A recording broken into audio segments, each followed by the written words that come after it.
Se existe uma expressão que resume as novidades e mudanças no nosso modo de viver, é a transformação digital. Hoje podemos dizer que ela faz parte já da rotina de todos. As tecnologias se tornaram parte essencial do nosso cotidiano tão rapidamente que sempre nos questionamos como vivemos tanto tempo sem elas. No serviço bancário, por exemplo, até outro dia não sabíamos o que era o Pix. Mas 6 meses depois do seu lançamento, já somava mais de R$1 trilhão em transações e respondia por mais da metade das transferências no país. É a digitalização da sociedade, trazendo cada vez mais benefícios para a população, como o aumento da bancarização no país.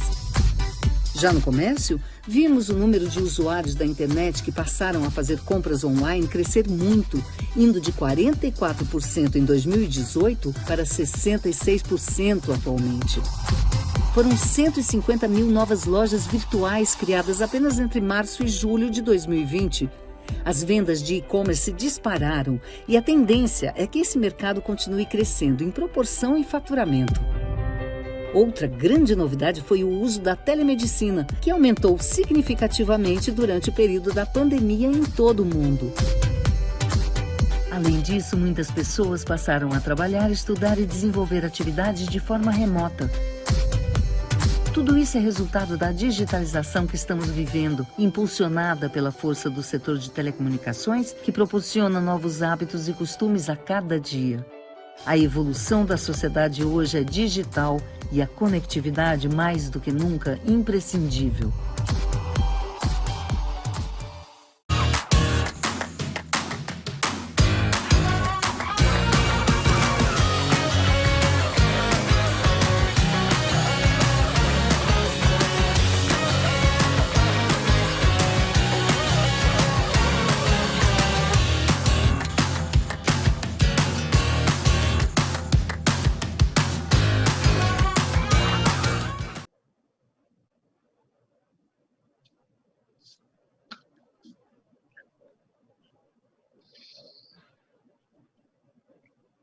Boa tarde.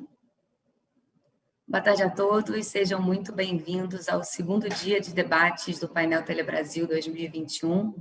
Eu sou Adriana Sarquis, gerente de regulação da Conexis, e esse é o nosso webinar número 7, dando início agora, para falar um pouco sobre o modelo de redes neutras e abertas. Eu queria primeiramente agradecer os convidados que hoje dividem a tela comigo para falar um pouco desse tema. Nós estamos aqui com a presença do Wilson Cardoso, CTO da Nokia. Obrigada, Wilson, boa tarde.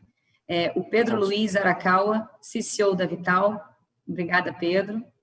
O Átila Branco, CTIO da FIBrasil.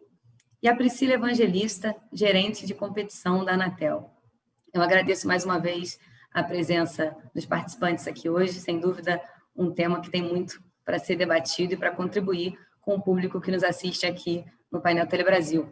Quando a gente fala hoje de redes neutras, falamos de ampliação de infraestrutura, falamos da criação de um novo modelo de compartilhamento aberto e sobre diversas novas oportunidades de negócios para o nosso setor. Bom, eu queria começar abrindo a mesa para cada palestrante falar um pouquinho sobre o tema, convidando primeiramente o Pedro Arakawa da Vital para fazer sua apresentação e falar um pouquinho para a gente sobre as redes. Muito obrigada, Pedro. A palavra é sua. Eu que te agradeço, Adriana. Obrigado a todos os colegas, o Wilson, o Átila, a Priscila e a você, a todos que estão nos assistindo. Eu vou abrir aqui a minha apresentação, vou dividir com vocês alguns slides que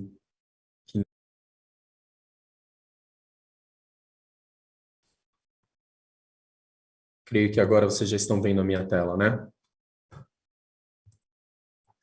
Então, muito prazer. Vou falar um pouco sobre a Vital. A Vital que nasce da separação dos ativos de infraestrutura da Oi, mas que é uma empresa totalmente independente da Oi. Ela já nasce com um tamanho muito diferenciado, é uma rede que tem mais de 400 mil quilômetros de fibra ótica espalhadas pelo Brasil, maior abrangência, hoje é maior cobertura, empresa com maior capilaridade de redes neutras. Tem mais de 2.300 cidades com backhaul de fibra, o backbone passa por várias outras, mas 2.300 com backhaul de fibra. Tem uma qualidade, é uma rede muito robusta, tem mais de 60% dos municípios com redundância de rede, seja dupla ou tripla abordagem, e a gente acredita que, inclusive, essa rede, além de levar fibra para as casas dos clientes, para as empresas, também vai ser aqui uma grande protagonista no rápido desenvolvimento do 5G no Brasil. Bom, como principais destaques, como eu disse, a empresa já nasce bastante robusta. Ela tem mais de 13 milhões de HPs espalhados por todas as regiões do país. Tem uma base ativa já com 3 milhões de casas conectadas, e aqui até coloquei entre parênteses e faço um destaque, porque as pessoas remetem a Oi sempre, quando nos referimos aos HCs, as casas conectadas, aos homes connected, que são providos através da Vital, mas importante é dizer que, além da Oi, a gente também tem a Vero, é um caso público, o próprio presidente da Vero comunicou isso algum tempo atrás, é uma parceria que iniciou há alguns meses e está sendo muito vitoriosa para os dois lados, além de outros provedores que já estão fazendo uso da rede da Vital, como rede neutra, para conectar casas, que são casos que ainda não são públicos, mas que muito em breve serão. Então, além da Oi, a gente conta com a Vero e com outros provedores também já com casas conectadas, fazendo uso desses 3 milhões de HPs da Vital que são disponíveis no Brasil. É uma empresa que já nasce com mais de 340 contratos entre serviços de atacado e de rede neutra. Eu explico mais adiante essa separação entre atacado e rede neutra. Bom, e além de nascer muito robusta, tem uma ambição aqui muito grande para os próximos 4 ou 5 anos. A gente pretende sair de hoje mais de 13 milhões para 32 milhões de casas conectadas, pegar os 2.300 municípios onde a gente já tem backhaul de fibra e fazer o deployment de last mile de fiber to the home em quase todos eles. São pelo menos 30 bilhões de investimentos previstos para os próximos anos, e aqui com uma rede neutra, genuinamente neutra. Até por isso a Oi decidiu ceder o controle para um outro grupo controlador. É um processo que ainda está em aprovação de CADE, Anatel, entre outros aplicáveis. Então, é importante marcar que é uma rede genuinamente neutra. Bom, apesar de ainda em processo de troca de controle, a gente já conta com Chinese Wall. Eu, por exemplo, estou integralmente na Vital, não faço parte das discussões da Oi. É uma empresa que já está separada, já tem o CNPJ próprio, tem uma marca, tem uma proposta de valor específica, tem aqui a sede em São Paulo, diferente da Oi, que tem no Rio de Janeiro, tem uma área de negócios totalmente independente, já conta com um comitê de neutralidade, inclusive com um CFO específico, entre outras funções. Então, apesar de ainda em aprovação de CADE e Anatel, entre outros aplicáveis, a Vital já tem aqui um Chinese Wall e uma independência completa para garantir essa neutralidade.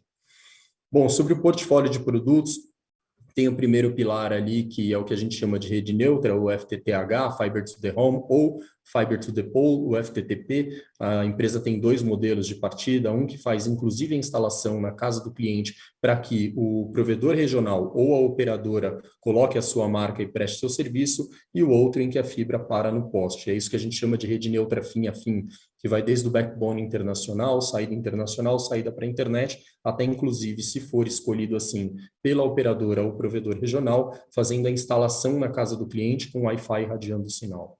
Tem as ofertas de atacado que continuarão existindo, isso é uma parte importante também da Vital. Rede neutra é o carro-chefe, mas importante dizer que as ofertas de atacado elas continuam existindo, como Fiber to the Tower, Fiber to the City, Fiber to the ISP, Colocation, aluguel de fibra pagada, entre outros, e com um portfólio sendo desenvolvido para endereçar as necessidades do 5G, IoT, entre outras. Então, é uma robusta oferta de produtos e serviços que a gente está chamando de infraestrutura digital, colocando outras camadas que não só a fibra pura.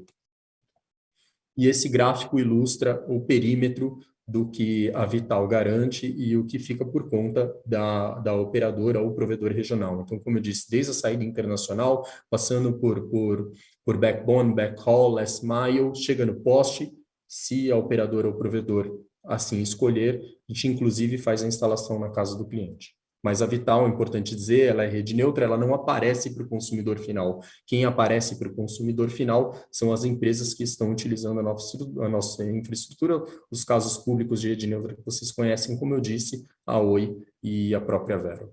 Tem outros que ainda não são públicos. Então, sob o ponto de vista de qualquer público de interesse, a Vital ela é uma grande viabilizadora.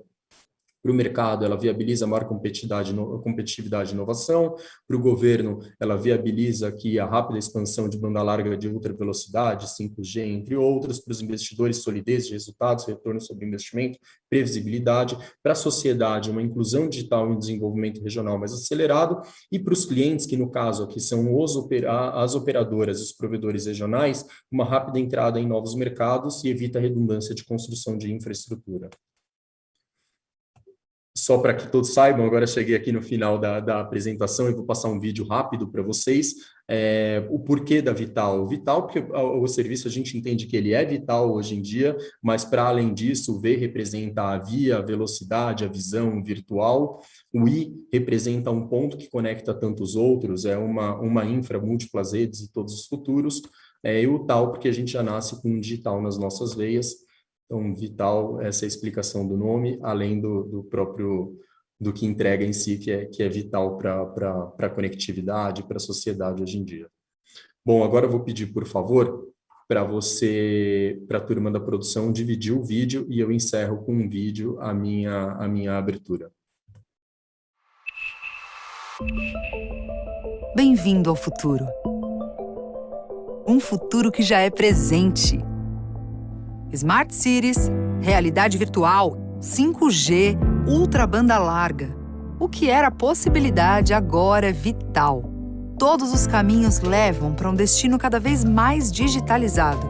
Um destino que passa por cerca de 400 mil quilômetros de fibra ótica em todo o país. Que passa pela Vital. Uma grande viabilizadora de oportunidades. Vamos compartilhar uma rede neutra. Neutra de verdade, para grandes operadoras e milhares de provedores de internet de todos os tamanhos e regiões, como nunca ninguém fez. Vamos compartilhar a maior e melhor infraestrutura de fibra ótica do país para otimizar investimentos dos nossos parceiros. E não vamos parar. Investiremos cerca de 30 bilhões nos próximos 4 anos. Atingiremos 32 milhões de casas passadas no Brasil até 2025.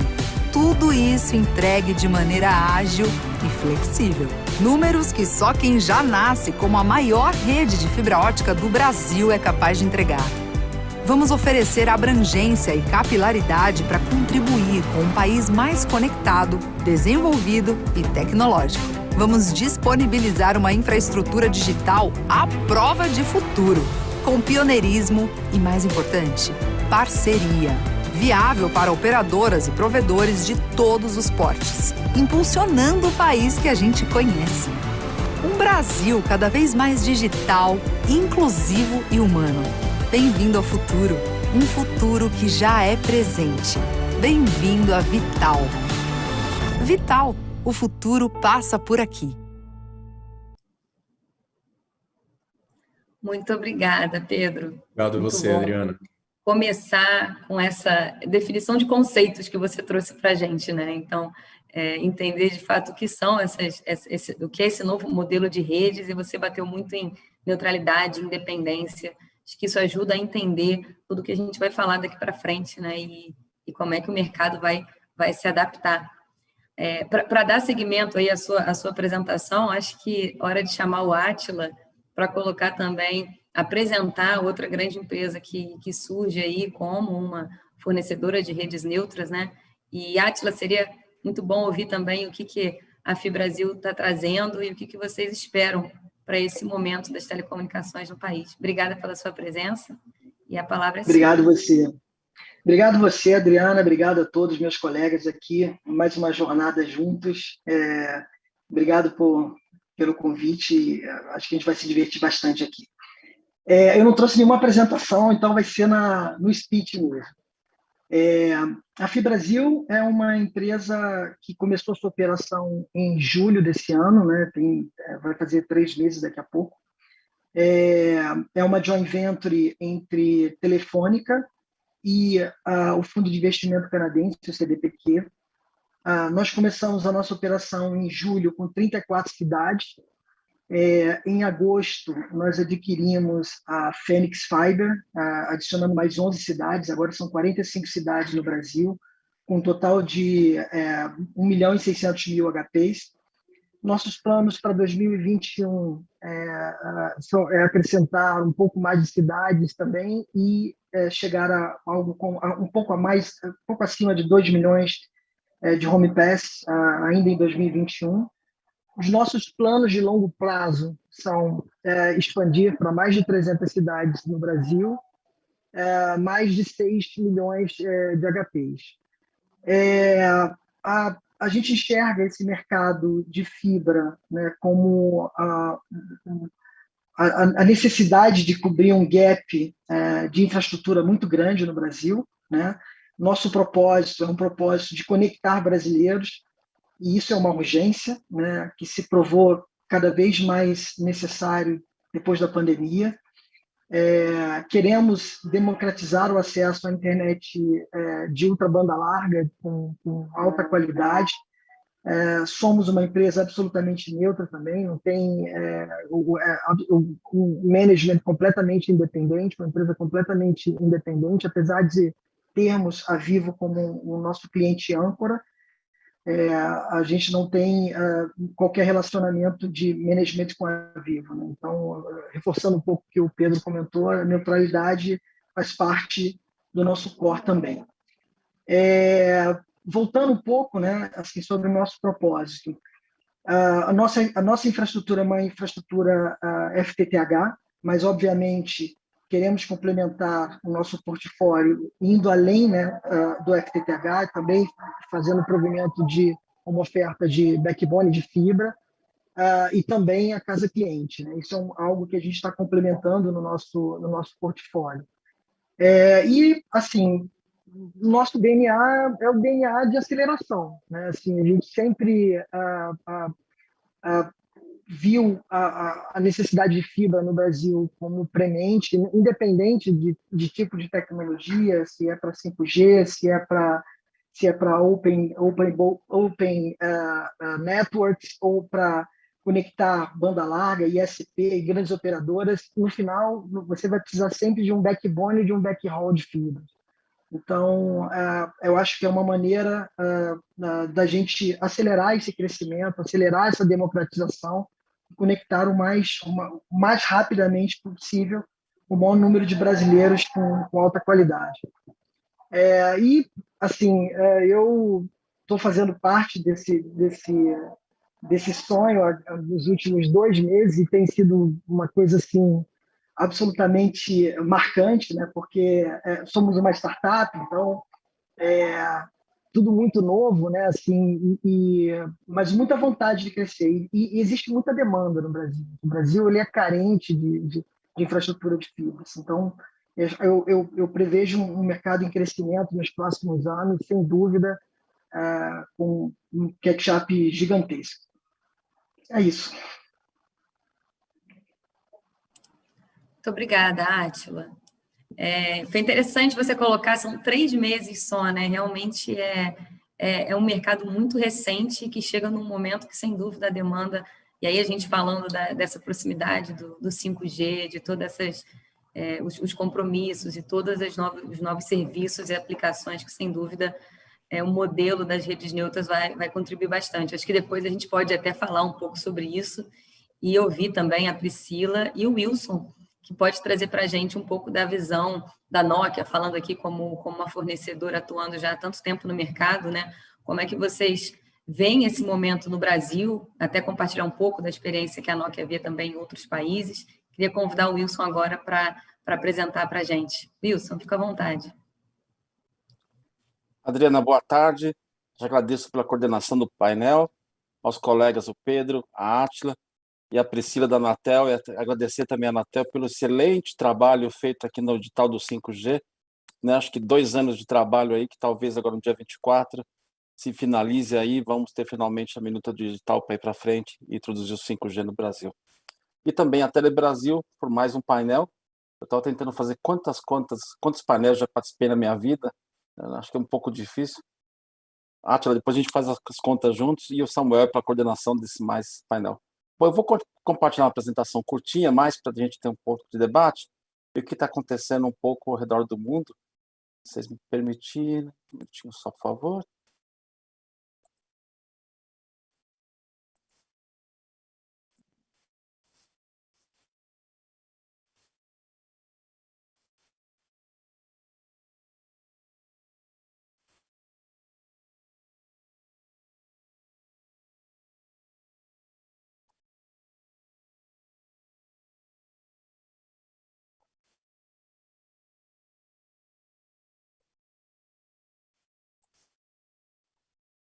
Agora sim, né? Ok. Bom, um pouco, o que é a visão de neutral hosts, né? Eu acho que até a primeira... E por que fazer um neutral hosts num mercado tão difícil quanto o nosso, né? A gente começa a ver a situação, quando a gente analisa todos os financials das operadoras,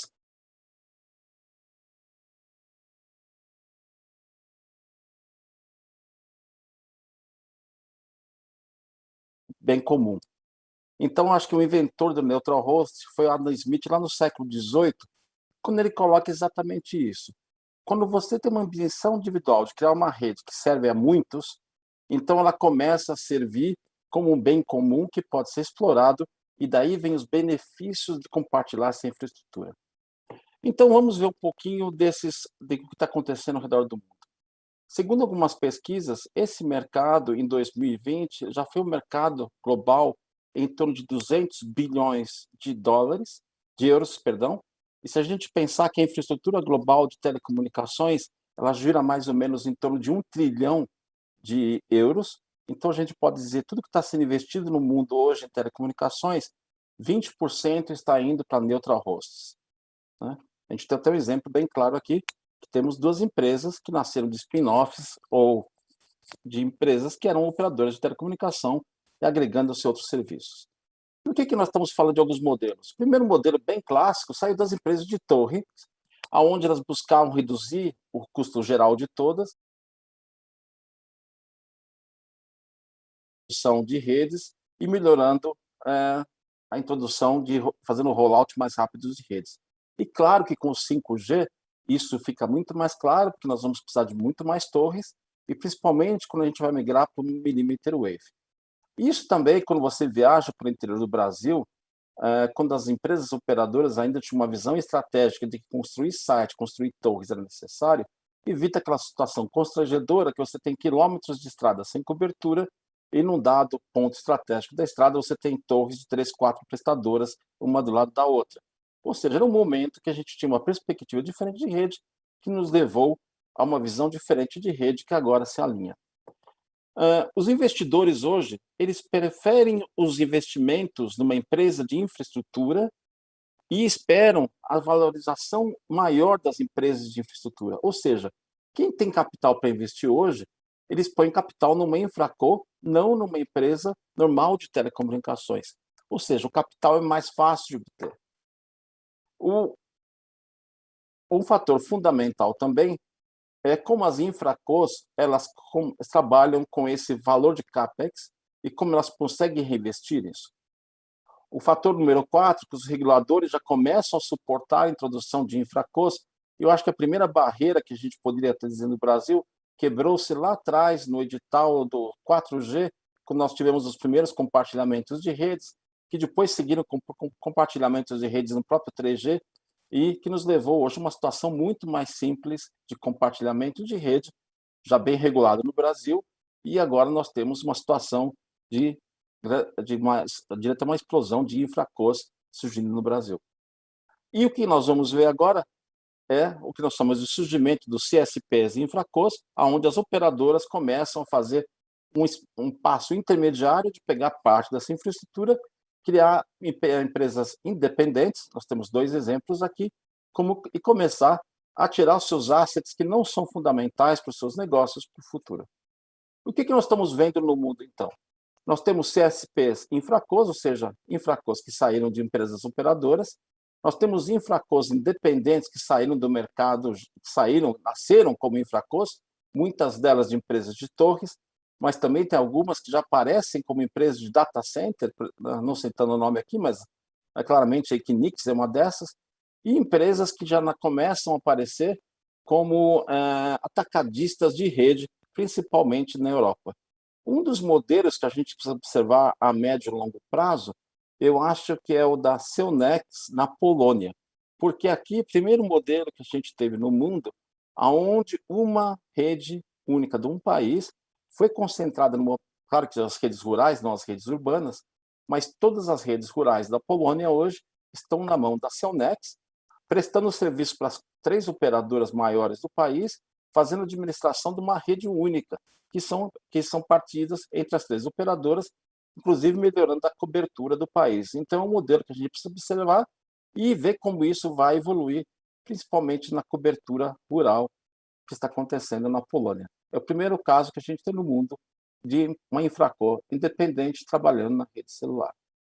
E claro que isso se aplica talvez em 2 grandes modelos de negócio. Aqui nós temos 2 empresas que estão focadas bastante na fibra, mas aí talvez mesmo dentro da fibra nós temos 3 grandes blocos construtivos, onde a gente tem o compartilhamento passivo mais na esquerda, o compartilhamento ativo no meio e o que a gente chama de acesso compartilhado completo já no lado direito, com os diferentes tipos de tecnologia. No compartilhamento passivo, claramente eu compartilho o que está mostrado no slide na parte de baixo, aonde eu tenho o outside plant, que em média, a rede externa, eles são 47%, 48% dos investimentos. Então faz sentido compartilhar fibra na rua, porque essa fibra ela não tem tanta estratégia. A fibra é fibra, ficará possivelmente nos próximos 50 anos como fibra, e eu preciso somente mantê-la, operá-la o melhor possível. Quando eu já vou para o compartilhamento ativo, aí a tecnologia já começa a fazer diferença, porque aí eu já começo a ter, a partir da tecnologia, que está no meio, a possibilidade de me diferenciar nas velocidades que eu ofereço em cima dessa fibra passiva. Aí que eu estou falando de oferecer talvez 1 gigabit por segundo, 10 gigabit por segundo ou 25 gigabit por segundo para meus clientes finais. Então, com isso, aí que eu começo a trabalhar na experiência de cliente. E quando eu vou no rede compartilhada completa no lado direito, aí eu vou um pouco mais adiante. Estou falando já de começar a trabalhar dentro da residência do cliente, numa visão completa de compartilhamento de rede. E claro, se a gente olhar a parte embaixo, inferior do slide, a gente vê que grande parte dos custos da rede são os custos que estão relacionados, que estão marcados em azul escuro, à parte passiva da rede. É onde eu não consigo criar muito diferencial. O diferencial que eu consigo criar aqui é o diferencial de cobertura. Quanto mais casas eu passo com a fibra na frente, mais casas eu posso cobrir. Mas o diferencial que vem relacionado com a eletrônica ou com a inteligência, ele está somente relacionado a 23%, 25% do CAPEX total. É onde eu consigo criar as diferenciações. E aí está o maior pulo do gato, ou seja, como que trabalhando com 25%, eu posso explorar os outros 75% da rede. Talvez isso que a gente vai ter que aprender a trabalhar nos próximos anos, e eu diria que é até uma questão de sobrevivência, até onde que eu vou trabalhar com esses elementos. E se eu vou para a rede móvel, aí eu começo a ficar um pouquinho mais complexo ou menos complexo, depende do ponto de vista. Eu tenho diferentes níveis de compartilhamento. O que está marcado em cinza, claro, é o compartilhamento mais clássico que a gente tem, que é a parte passiva. É a torre, são os sistemas de proteção, é o sistema de gabinetes. Quando eu vou para a parte mais escura, em azul escuro, aí entra realmente o que eu posso chamar de compartilhar infraestrutura ativa dos sites, ou até, como a gente vê hoje, o exemplo da Polônia, acho que é o exemplo mais ilustrativo disso, onde eu começo a ter uma infraestrutura única de rádio que é compartilhada por diversas operadoras. O que está marcado em azul claro já é a infraestrutura de chegar nos sites com o backhaul, seja ele por fibra, que está mostrado aqui, ou poderia ser por microondas. E claro que ainda vem o compartilhamento do espectro, com os diferentes espectros alocados com as diferentes MNOs. Mas onde a gente quer chegar aqui dentro? Que cada um desses modelos, eles têm um modelo de revenue para as operadoras, para as mobile netcos. Quando a gente vai na infraestrutura passiva, quando eu tenho o primeiro anchor, o primeiro cliente, praticamente eu tenho uma curva onde os meus revenues tem um acompanhamento dos meus custos. E, na verdade, eu começo a ganhar dinheiro, começo a ter um descolamento dessas duas curvas quando eu adiciono uma segunda operadora à minha rede. E isso tende a descolar cada vez mais, aí com essa boca do jacaré cada vez maior. Quando eu vou para a infraestrutura ativa, essa inclinação entre os custos e os revenues, ele diminui. Ou seja, a infraestrutura ativa, ela tem um custo maior, pode trazer um revenue maior, mas ela tem mais riscos inerentes de adicionar um segundo tenant, um segundo cliente. E quando eu vou para o backhaul, também eu tenho os constantes diferentes. Ou seja, o modelo, ele me obriga a compartilhar cada vez mais, mas também ele me obriga a ir para a infraestrutura ativa. O que eu quero dizer aqui? Que complexidade vai ser adicionada ao modelo de neutral hosts na nossa visão. E eu preciso estar preparado para essa evolução, principalmente quando eu vou para as redes móveis. Bom, o sumário da apresentação, acho que bem curta, é que o conceito de compartilhamento não é novo em telecomunicações. Está certo que não foi o Adam Smith que inventou no século XVIII, mas ele existe e ele pode ser aplicado. A gente vê que os neutral hosts são uma opção que tem que ser consideradas nas construções de redes de telecomunicações hoje. E a grande pergunta, que acho que todos nós estamos aqui para tentar responder, quais são as implicações dos neutral hosts no meu negócio hoje e amanhã? Então, isso é um pouquinho de introdução. E do ponto de vista da tecnologia, nós estamos prontos para fazer isso. A grande pergunta é como e quando. Muito obrigada, Wilson. Sem dúvida, o Wilson sempre traz uma boa visão do campo, né, da tecnológica, do que de fato a gente consegue implementar aí. Te agradeço, Wilson, complementar a ideia, a visão já trazida aqui pelo Pedro e pelo Átila.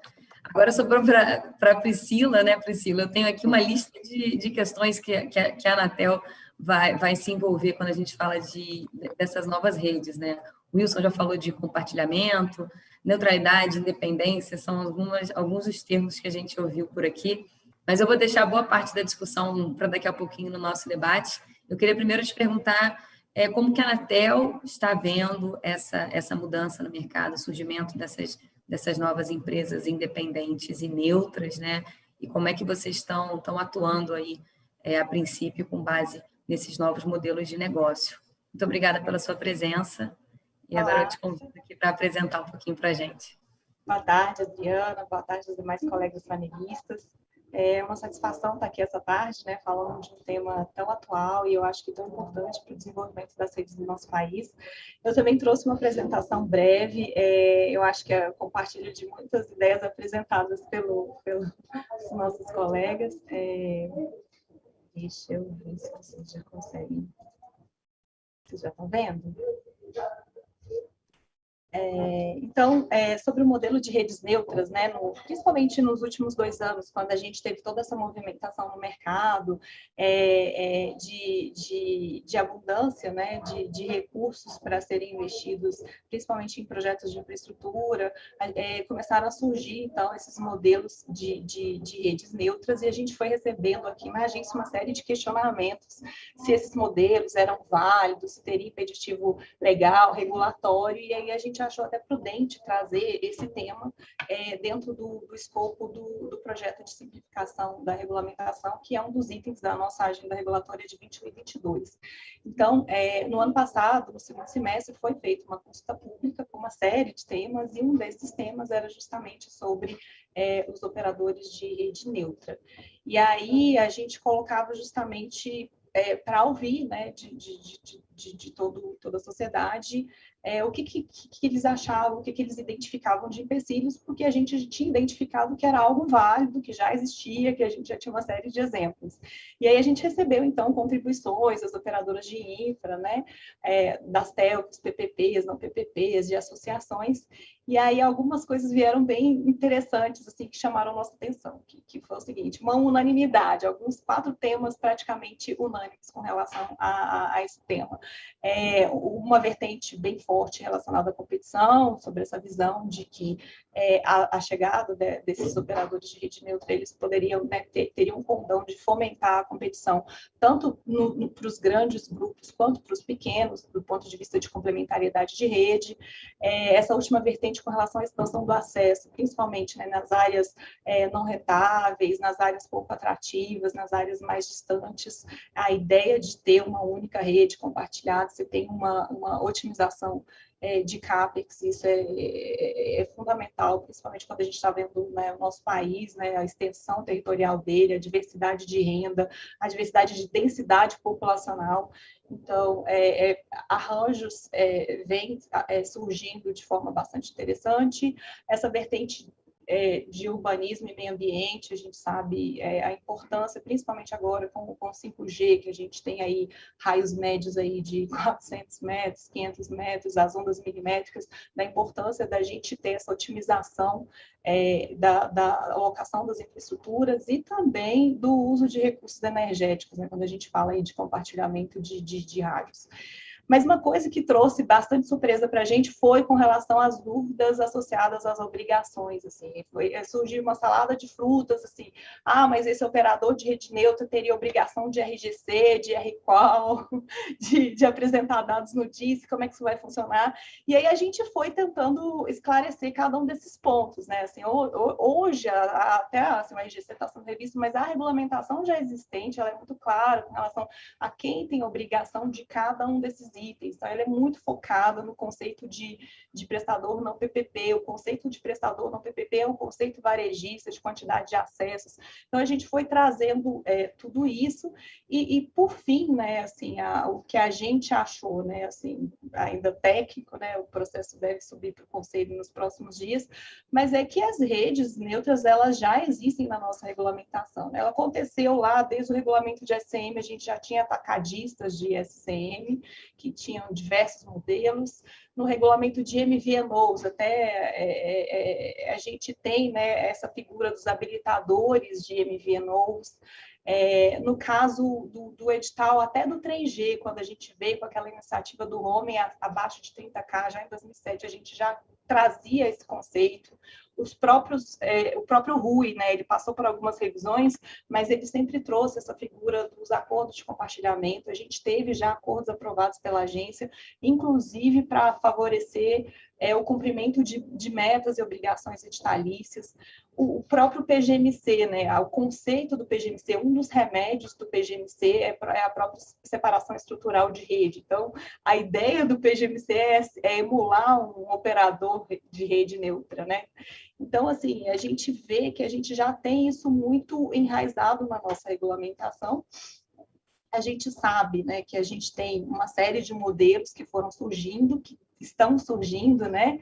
E aí a gente sabe que algumas coisas podem surgir, alguns conflitos com relação a acordos de interconexão, espectro cap, classificação de município, acordos de exclusividade. Eu tenho um colega muito perspicaz que ele trouxe um conceito de a gente tem 50 tons de neutralidade. Então, a gente tem uma série de arranjos, a gente tem empresas que já nascem, né? Elas não são verticalmente integradas, elas nascem atacadistas e elas podem ter acordos de exclusividade com determinados grupos e podem ter contratos também que trazem essa garantia desse tratamento isonômico não discriminatório. Da mesma forma, a gente tem, né, modelos que já foram trazidos pelos outros colegas de empresas que vêm de grupos, né, verticalmente integrados, de grupos que têm um braço varejista muito forte, grupos considerados com PMS, e que alguns arranjos, a gente tem lá o Chinese Wall, que foi o caso que foi trazido pelo Pedro, tem o caso que foi trazido pelo Átila. Então, são arranjos que tem tudo, né, se você respeitar essa questão dos tratamentos isonômicos e não discriminatórios, tem tudo para fomentar a competição e trazer diversidade de oferta para todo o país. E aí, o que questionam isso vai trazer algum problema concorrencial? Isso é um problema concorrencial? É uma ameaça? E aí, do ponto de vista da SCP, a gente tem muito forte que qualquer problema que a gente conseguiu pelo menos vislumbrar, a gente conseguiria atacar com a nossa tríade aí da competição, que é esse modelo estrutura, conduta e desempenho, né? Então, se eu tenho um caso muito específico com relação a um possível fechamento de mercado, a uma possível negativa de acesso, você pode tratar aquilo no âmbito de uma IA, isso é comum, a gente tem uma gerência dentro da agência específica para tratar esses casos. Se a gente identificar que pode surgir algum grupo que tem uma presença grande no país ou em um determinado mercado e ele está com algum acordo de exclusividade com outro varejista, a gente também pode, no limite, tratar por meio das revisões do PGMC. Então, a gente tem já todo o ferramental também, do ponto de vista concorrencial, para lidar com quaisquer anomalias que possam surgir em decorrência desses acordos, assim como de um mercado normal, de uma empresa que resolve entrar e construir sua própria rede e atuar no varejo. Então, assim, para a gente, o que a gente deve colocar como propósito é talvez deixar mais claro em alguns, talvez nos regulamentos de serviços, a figura desse prestador atacadista, e para o caso do atacadista não se aplicam obrigações regulamentares varejistas. Mas, enfim, eu acho que os modelos são antigos, temos novos modelos surgindo, novos arranjos, mas a gente acredita que a regulamentação ela já é suficiente para trazer toda a segurança para que esses modelos surjam, principalmente agora, né, quando a gente está aí em vias de publicação do edital do 5G. Não é novidade para ninguém, é uma das, né, algumas versões já aprovadas pelo Conselho, não é a versão final, mas elas são públicas, e aí a gente traz compromissos pesados de investimento em infraestrutura para os próximos anos. A ideia é que a gente tenha rede 5G em todos os municípios brasileiros. A gente estima aí que os compromissos, só os compromissos para a faixa de 3,5, que é a faixa nata, né, do 5G, deve chegar por volta de 50 bi nesses próximos anos, tão somente para cobrir compromissos. Depois a gente sabe que a gente tem que fazer reinvestimento. A gente sabe que pensar que cada um dos, por exemplo, dos 5 possíveis participantes, né, atuantes nessa faixa, né, que pelo menos é o modelo inicialmente desenhado, construir sua própria rede para chegar em todo o Brasil, é um desafio gigantesco, e a gente reconhece, sim, que os operadores de rede neutra terão um papel fundamental para suprir essa lacuna e para auxiliar, né, na otimização dos investimentos necessários, tanto em rede móvel, né, quanto rede fixa, porque a gente precisa também de um backhaul de fibra parrudo para comportar todo o tráfego que a gente espera que seja gerado, né, com esses novos modelos de negócio, e a gente espera também que a gente precisa ter essa infraestrutura para que o país possa vivenciar, né, todos os benefícios que são prometidos para o 5G, né, como falam assim, a quinta revolução industrial. Então, a gente precisa de redes parrudas, a gente precisa de investimento, e a gente conhece o nosso cenário. Do ponto de vista, né, de governo, a Anatel tem trabalhado junto com o Ministério das Comunicações num plano integrado de longo prazo de infraestrutura, o PILP, e aí, do ponto de vista, são metas de infraestrutura de telecom para até 2045. Então, a gente tem aí uma visão de médio e longo prazo bastante agressiva para que o setor consiga suportar, né, todo o desenvolvimento das redes de telecom que o nosso país possa usufruir de todos esses benefícios, seja para usos coletivos, seja para os usos da cadeia de produção, do setor produtivo, e para os usos individuais também, seja no entretenimento, no trabalho, no lazer. Então, é isso.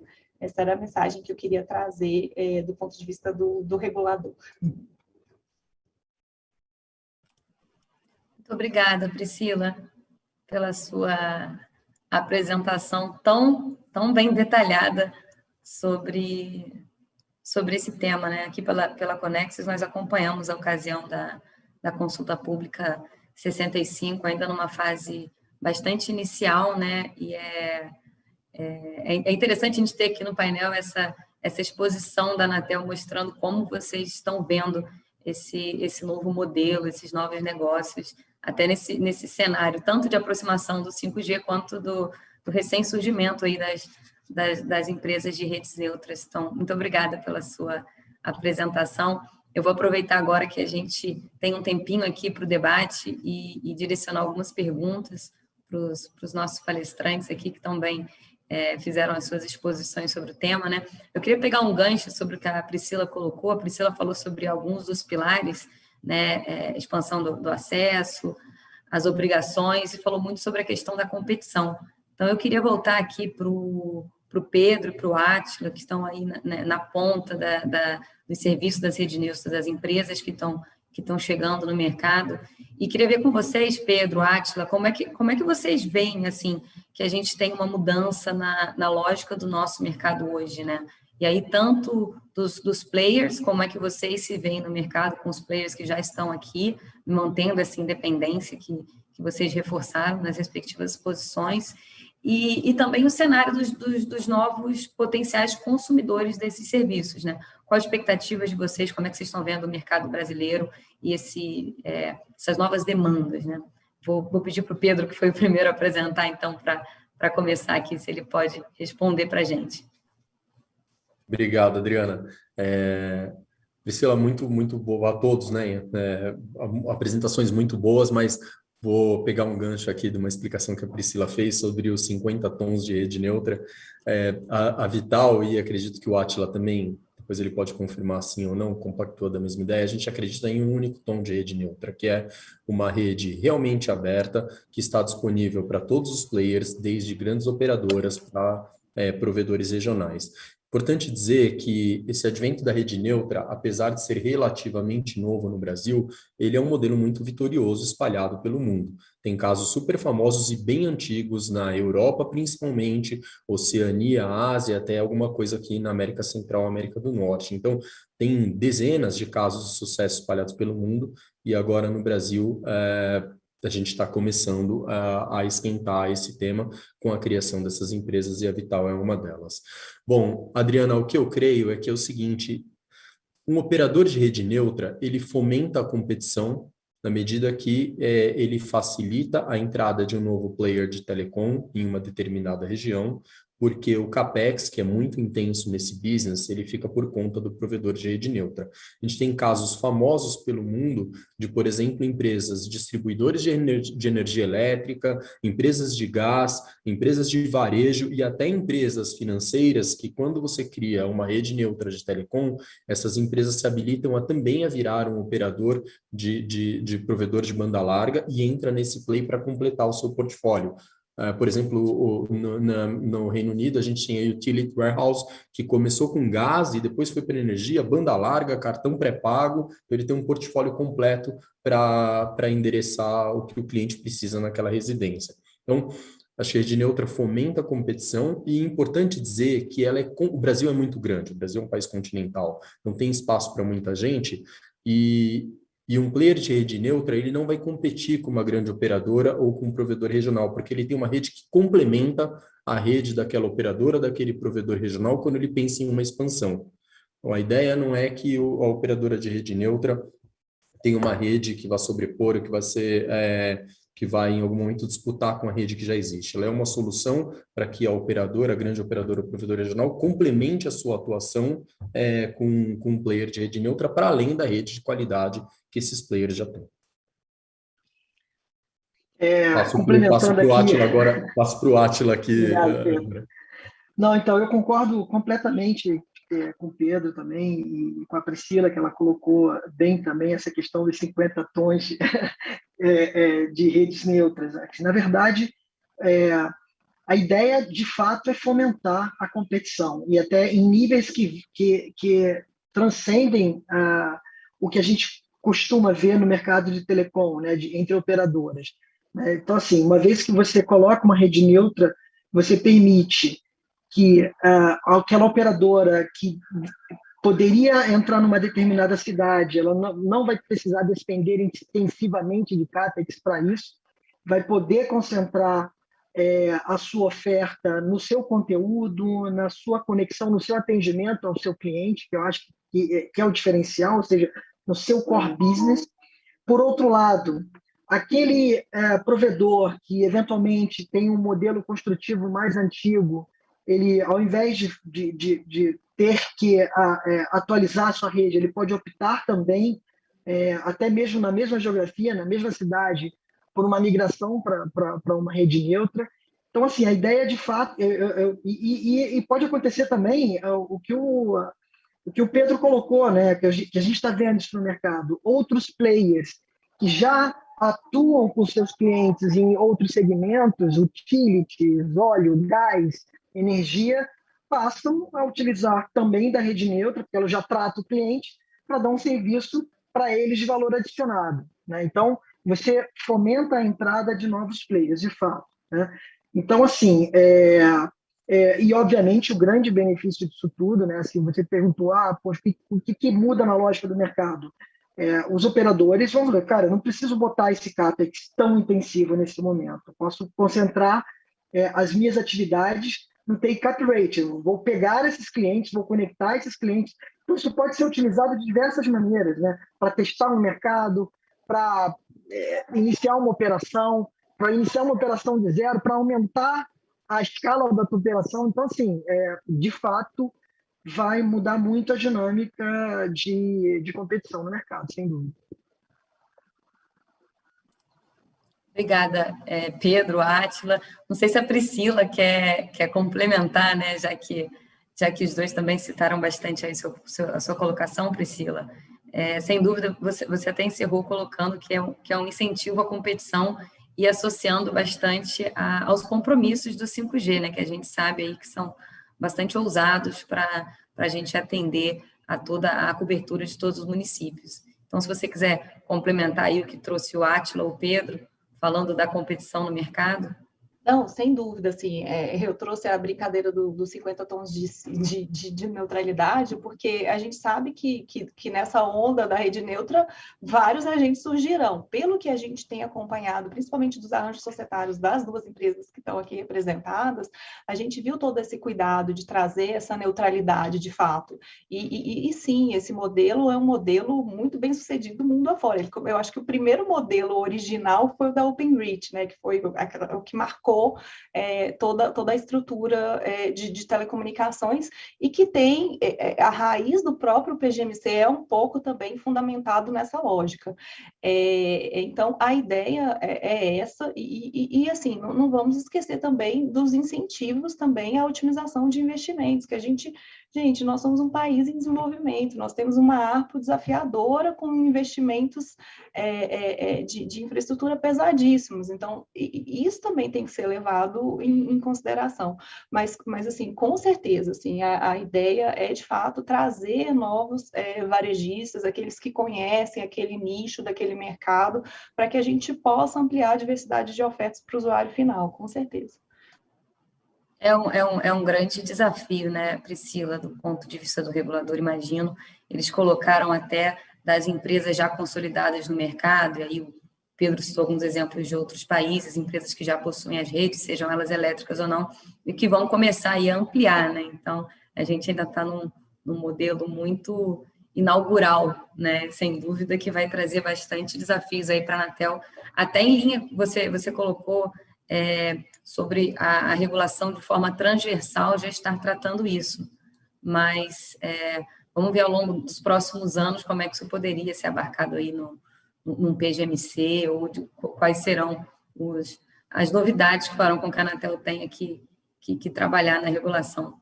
Mas antes até de entrar nesse detalhe, eu queria aproveitar, você citou o caso do Openreach e um caso bem sucedido no Reino Unido, né, que eles tiveram aí uma empresa totalmente independente de fibra, e o Wilson estava citando um caso da Polônia também como um dos primeiros a ser bem sucedidos. E aí, associando ao que a gente estava falando aqui do 5G, Wilson, queria passar para você agora e ver do ponto de vista técnico, né, como é que você vê a possibilidade do modelo de redes neutras incluir o acesso 5G e a fibra de uma maneira integrada. Vocês têm essa visão, como é que isso está acontecendo, como é que isso pode contribuir para a gente atender a todos esses compromissos, essas metas do 5G?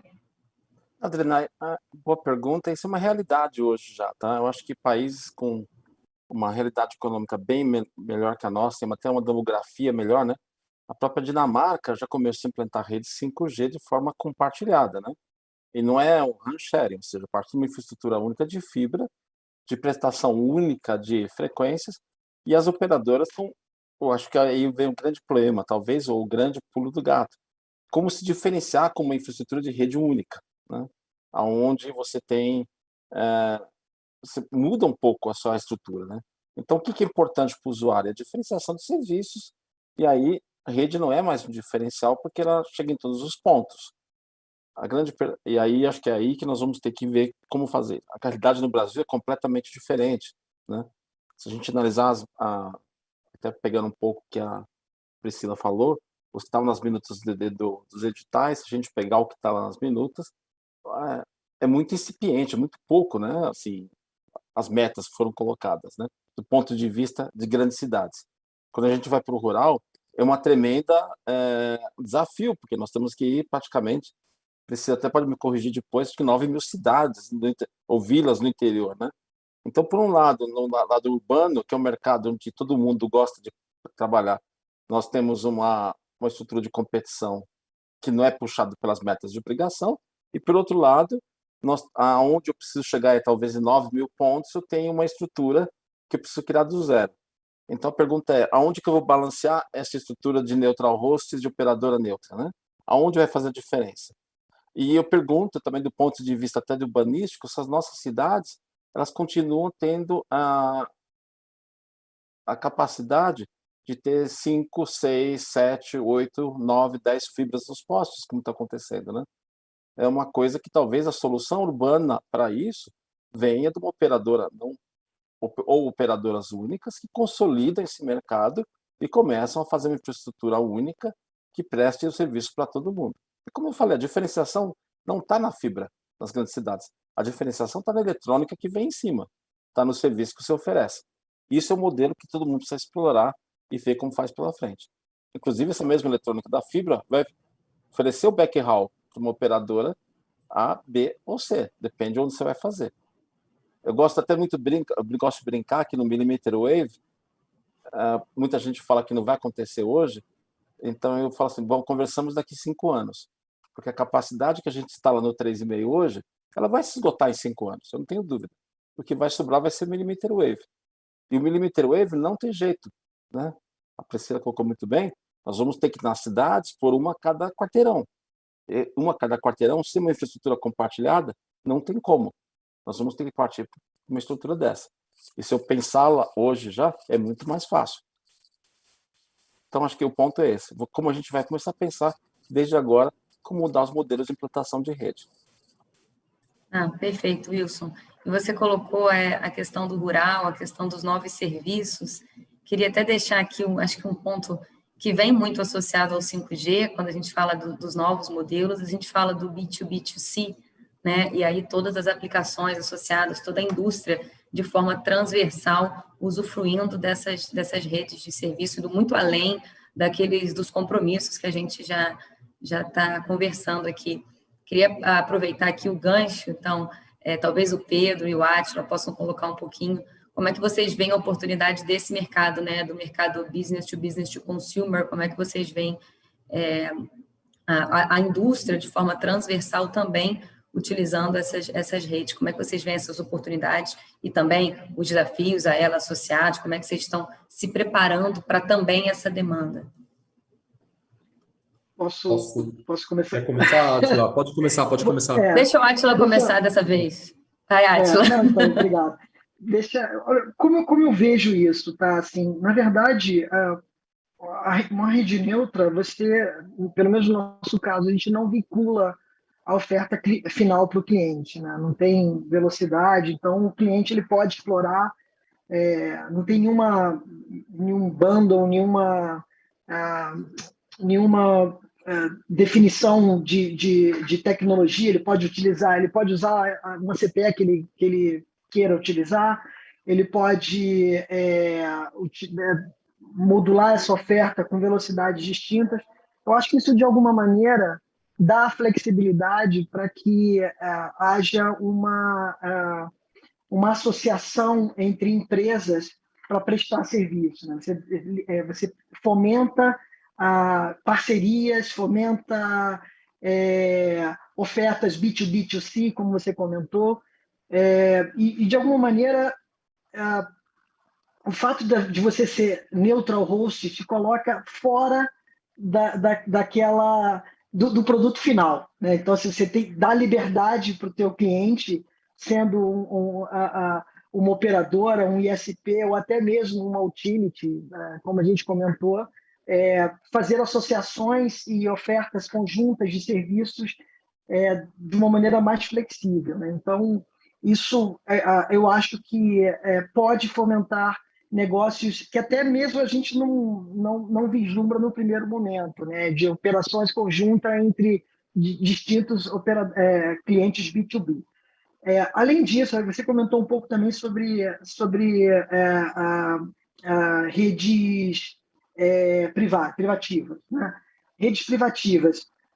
Não é comum você ter uma rede privativa FTTH, né? Mas assim, está completamente aberto, não existe qualquer nível de restrição para isso, né? Então, isso é um segmento que pode ser explorado também por um cliente B2B. O fato é que você tem uma infraestrutura de fibra, né? A fibra é luz, você, de tantos em tantos tempos, você muda o tipo de modulação de luz, então isso é um investimento de muito longo prazo, e a gente vai ver gerações de serviços distintos que vão ser gerados em cima dessas redes ao longo dos próximos anos, né? E seguramente a gente vai ver aí uma diversidade de ofertas que no primeiro momento a gente está acostumado com o mercado de telecom, com as operadoras tradicionais operando serviço por velocidade, mas mais à frente a gente vai ver parcerias, inovações com conteúdo associado à oferta de velocidade para um cliente final um pouco distintas do que a gente vê hoje, né? Essa é um pouco da minha visão. Pedro, vai lá. Para completar, você explicou muito bem, para completar, é importante marcar que as redes neutras e a Vital como uma das principais, ela sempre tem a intenção de prover infraestrutura para a operadora ou para o provedor, e no caso do 5G também não é diferente. Então, é um fornecimento de infraestrutura para viabilizar a rápida implantação do 5G, para dar alguns números aqui, o país hoje tem milhares de macrocells, próximo, talvez superior a 100 mil macrocells. Destas, hoje, menos da metade são conectadas por fibra, até o 4G, 4,5G funciona bem em alguns casos por rádio, em outros com menor throughput por satélite, mas para que o 5G funcione bem, todas as macrocells, inclusive os small cells que serão implementados, como a Priscila disse, em raios bem menores, devem ser conectados por fibra. E acho que aqui que entra a rede neutra, a Vital como um grande protagonista para viabilizar essa rápida expansão, dado que a gente já tem backhaul em mais de 2.300 municípios e uma operação de FTTH com mais de 13 milhões de HPs, que vai chegar a 32 até 2024, 2025. Então, essa rede também servirá como backhaul de 5G, e é dessa forma que a Vital se posiciona aqui nesse desenvolvimento de 5G como partida, como fornecimento de backhaul de fibra para as macrocells e para as small cells. Para além disso, disse aqui o Átila também e o Wilson, tem uma outra camada de eletrônica que está sendo desenvolvida aqui na companhia na Vital, um outro portfólio de produtos, para que a companhia não entregue somente o que já é muito importante, já é vital para o 5G, o backhaul de fibra, mas também uma outra camada, por exemplo, para fazer a separação do tráfego de controle, do tráfego de informação, para levar o processamento para a borda da rede, para entregar de fato uma microlatência com processamento de borda. Tudo isso também certamente vai fazer parte do portfólio da Vital num segundo step. O primeiro é prover o backhaul de fibra para as macrocells e small cells 5G. Isso sempre para as operadoras e provedores regionais, obviamente nunca como um prestador de serviço para o consumidor final. É o B2B aqui e o 2C é a operadora provedor provendo para o cliente final. Perfeito, Pedro, obrigada. Aproveitar aí que você citou um pouco da fala do Wilson. Wilson, Se você quiser complementar com alguma visão que você traga aí mais técnica, falando até sobre o compartilhamento, né? Sobre talvez o que ainda pode ser necessário para a gente implantar esse modelo B2B2C. Eu acho que tem dois fatores que a gente até são fundamentais, que a gente vai enfrentar no 5G, que todas as redes de 3,5, até por uma característica de sincronismo entre as redes, vão ter que estar interligadas, né? Então, se nós tivermos a Vital servindo uma operadora A e uma operadora B, e a FiBrasil, uma operadora C e uma D, e uma E em outra rede, todas essas redes, de certa forma, elas vão ter que estar interligadas, né? Isso é uma característica do 5G obriga. Então, inclusive, a Anatel já, num regulamento, preciso que você me corrija o termo correto, né? Já redigiu uma regra aí para todo mundo fazer isso em comum. Então, essa base de interconexão das redes, ela é fundamental para a gente ir para frente. Eu imagino uma operadora neutra trabalhando isolada no país também, sem ter seus pontos de troca de tráfego, sem ter suas interconexões com as outras operadoras. E isso a gente complementa um pouco, né, a visão que o Átila trouxe também de redes privativas ou redes privadas, né?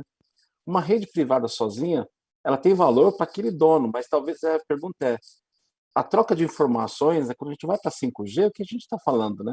É de colocar informações em inteligência artificial, querer compartilhar essas informações com outros meios, né? Então, uma fazenda isolada, eu sempre gosto de falar isso, ela vai estar, com certeza, o grande valor, né, da cadeia, ela vai ganhar lá, controlando os fertilizantes, a água que ela gasta, sim. Mas quando ela interligar tudo isso com o ciclo logístico, né, de comprar os fertilizantes, chegar aos fertilizantes na hora certa, de quando ela está fazendo a colheita, chegar na quantidade de caminhões na hora certa, de ela conseguir chegar isso no porto na hora certa, de ela informar quantos navios ela precisa para aquela carga, isso precisa entregar essa rede privada. Né? Então, o valor dessa rede aumenta exponencialmente quando a gente começa a entregar esse monte de redes privadas. E aí as operadoras neutras vão ter um valor infinito. E aí vem um ponto que o Pedro colocou, né? Nós vamos ter agora uma característica em 5G que latência importa. Até agora, todo mundo vendeu velocidade. Agora nós vamos ter que vender duas coisas, que é confiabilidade e latência. São dois mundos novos, além do mundo das redes neutras. Bem-vindos ao novo futuro. Wilson já está entrando aí nas questões do próprio slicing da rede, né, Wilson? Tem bastante desafio aí pela frente. Slice complementa. Mas, não, obrigada aí por complementar. Acho que esse é um ponto bastante complexo, né? Que traz bastante a nossa atenção do que está por vir. E vou mais uma vez aproveitar aqui o seu gancho. Você mencionou a Priscila, a questão da interconexão, da necessidade das redes interoperáveis, né? E todas essas características do 5G que são imprescindíveis para a gente tirar o máximo proveito da rede. A Priscila tinha comentado já de alguns possíveis conflitos que a Anatel estaria identificando, e aí você comentou, acho que da interconexão e também CAP, classificações.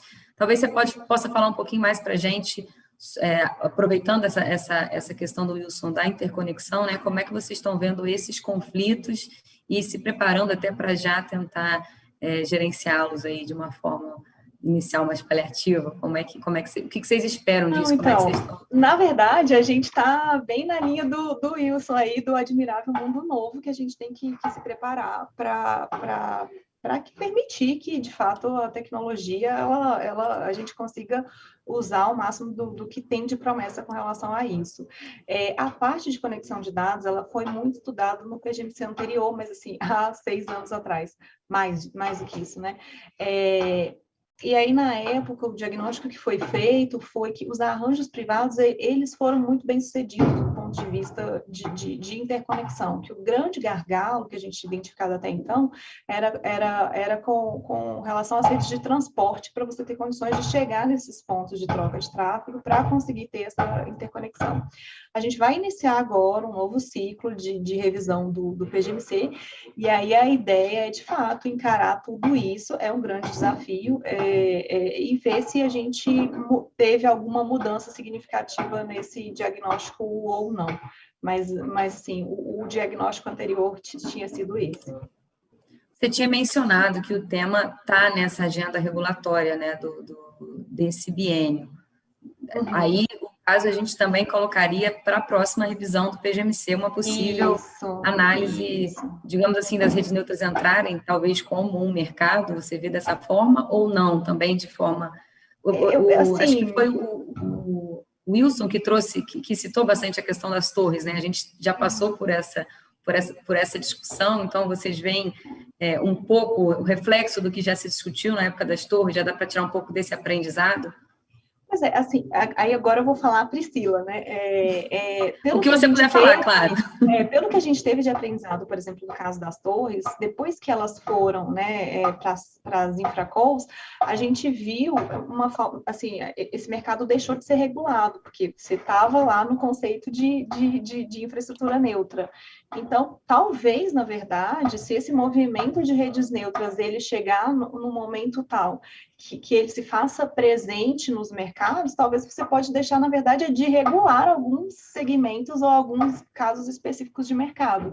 Porque hoje, o que o PGMC faz, ele tenta emular uma rede neutra para que todos tenham condições de competir igualmente. Se você tem as redes neutras fazendo esse papel em determinados nichos, você não precisa regular, né? Esse é o mundo ideal. Mas aí a gente tem que acompanhar como é que isso vai se comportar. Tá. É um grande desafio aqui, também já foi uma pergunta para a gente tentar antever um pouco o que a Anatel pode estar pensando sobre isso. Eu vi aqui que o Pedro voltou. Minha plataforma de vídeo reinicializou sozinha, desculpa. Mas a gente está, enfim, a gente está chegando aqui já nos 10 minutinhos finais do nosso webinar, né, que está aqui cheio de novidades. Queria aproveitar e, Pedro, só aproveitar o seu retorno, né? Tem uma outra pergunta aqui que eu queria te fazer e pode também depois direcionar para o Átila, né? A questão do modelo turnkey da fibra à operação do cliente. Como é que funcionarão esses modelos de rede? Se você já tem aí algum parecer para dar para a gente, alguma visão sobre isso. Tenho sim, Adriana. Então, eu começo por aqui, Átila, e depois passo a bola para você, tá? A Vital tem, como eu expliquei na apresentação, 2 grandes portfólios, né? Os produtos de atacado, que é bem conhecido, não vou passar por eles aqui para poupar o nosso tempo, eu vou falar de redes neutras, que é, entre aspas, a novidade. Então, como é que funciona? É uma rede neutra fim a fim, tem aquele esquemático que eu mostrei, com a saída internacional, backbone, backhaul, chegando ou não até a casa do cliente. De forma geral, tem uma camada de microserviços que ela é disponibilizada para que a operadora ou provedor regional se integre nos sistemas da Vital, e todo o provisioning é feito por aqui, on-time, online, com microserviços que são disponibilizados. É assim que a gente funciona, por exemplo, com a Vero, que é o primeiro caso público, que a gente tem centenas de clientes conectados já, para além da Oi. Bom, tem essa camada de microserviços, é uma conexão, é um modelo muito ágil.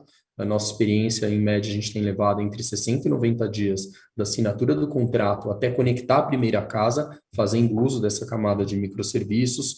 O modelo de negócio, em geral, ele é importante marcar isso. Ele é um modelo de negócio muito parecido para o cliente âncora ou para os clientes que não são âncoras. Lembrando que aqui a Oi é um cliente âncora, mas como a Oi, a Vital terá tantos outros clientes âncoras, então absolutamente nada diferente entre o modelo comercial que a gente tem com a Oi, com os outros clientes âncoras, e com o que a gente chama dos clientes adicionais, dos tenants adicionais, os inquilinos adicionais em redes onde a gente já tem um âncora. É um modelo simples, é uma mensalidade, a casa está conectada, o provedor regional ou a operadora paga uma mensalidade, desconectou, para de pagar, obviamente tem um contrato com algumas cláusulas que protegem os dois lados, mas de forma geral eu diria que é um modelo bem simples, é fácil de integrar. Nossa experiência, a gente tem levado entre 60 e 90 dias, desde a assinatura do contrato até a conexão da primeira casa, com um modelo transparente. Isso é importante dizer sobre neutralidade. A gente acredita que a neutralidade ela é genuína quando você tem um modelo igual, inclusive com condições equivalentes, para todos os tenants da sua rede. Isso faz parte da nossa proposta de valor, faz parte do nosso posicionamento, do posicionamento da Vital como uma empresa genuinamente neutra. Então, o que você vai encontrar com um cliente âncora em uma determinada região de forma resumida, é o mesmo tipo de contrato, com basicamente valores muito, muito próximos, se não iguais, em outras regiões e entre os clientes que não são âncoras, inclusive. Obrigada, Pedro. Deixa eu pegar aqui um gancho. Antes de entrar nessa questão do turnkey ou da oferta, eu queria só destacar duas coisas que a gente falou muito rapidamente no início e que eu acho que é muito importante. A gente falou muito da questão o que muda na lógica do mercado atual, sobre a questão da aceleração e tal, mas além da aceleração, né, e de uma forma que os possíveis clientes das redes neutras não precisarão despender de CAPEX intensivamente no início, eu acho que é um modelo também mais sustentável, né? A gente falou muito rapidamente sobre isso, mas eu acho que eu queria destacar aqui, né?